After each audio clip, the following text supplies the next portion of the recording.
बोलिए श्यावर रामचंद्र भगवान की जय हो। आज का प्रसंग है गिद्धराज जटायु जी की कथा। भगवान श्री राम जी के प्रिय भक्त श्री जटायु जी, जिनकी अंत्येष्टि त्रिभुवन के स्वामी श्री राम जी ने विधि पूर्वक स्वयं अपने ही हाथों से की। प्रजापति कश्यप जी की पत्नी बिंता से 2 पुत्र हुए, संपाति और जटायु। श्री रामचरित मानस के अनुसार बचपन में संपाति और जटायु उड़ान की होड़ लगाकर ऊंचे जाते हुए सूर्यमंडल के पास तक चले गए।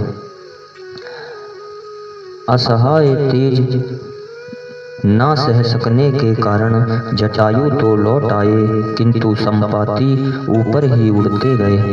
सूर्य के अधिक निकट जाने पर संपाति के पंख सूर्य ताप से भस्म हो गए। वे समुद्र के पास पृथ्वी पर गिर पड़े। जटायु लौटकर पंचवटी में आकर रहने लगे।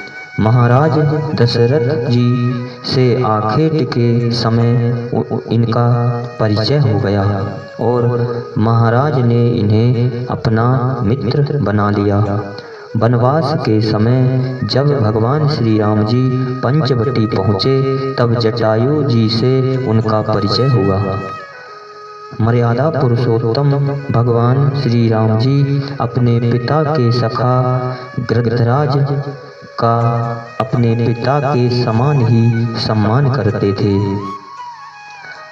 जब छल से स्वर्ण मृग बने मारीच के पीछे श्री राम जी वन में चले गए और जब मारीच की कपटपूर्ण पुकार सुनकर श्री लक्ष्मण जी बड़े भाई को ढूंढने चले गए, तब सूनी कुटिया से रावण सीता जी को उठाकर बलपूर्वक रथ में उन्हें ले चला।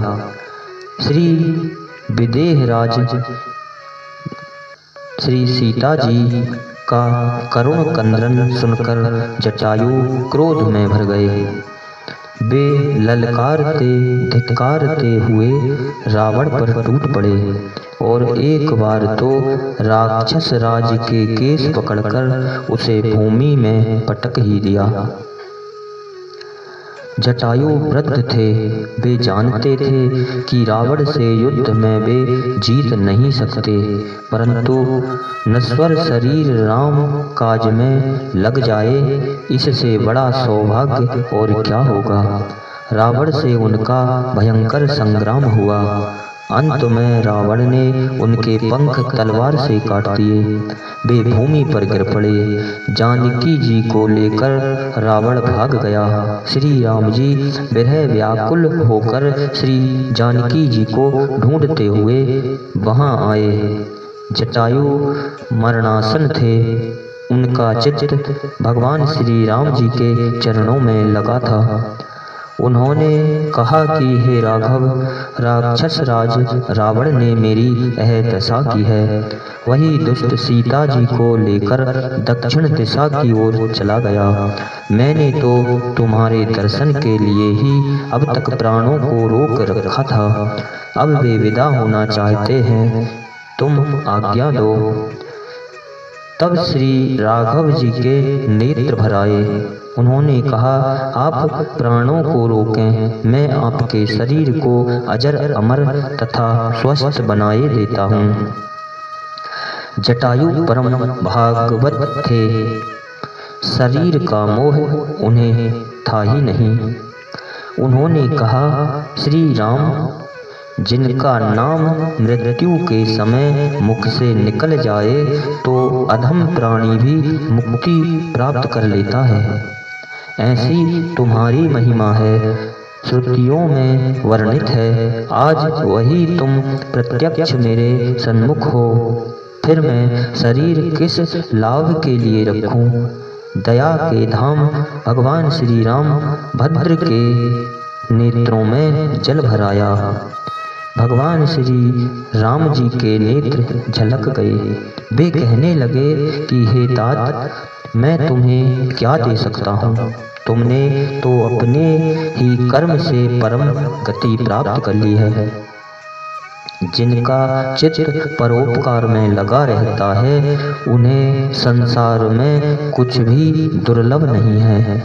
अब इस शरीर को छोड़कर आप मेरे धाम में पधारें। भगवान श्री राम ने जटायु जी को गोद में रख लिया था। अपनी जटाओं से वे उन पक्षीराज की देह में लगी हुई धूलि को झाड़ रहे थे। जटायु ने श्री राम जी के मुख कमल का दर्शन करते हुए उनकी गोदी में ही शरीर छोड़ दिया। उन्हें भगवान का सारूप्य प्राप्त हुआ।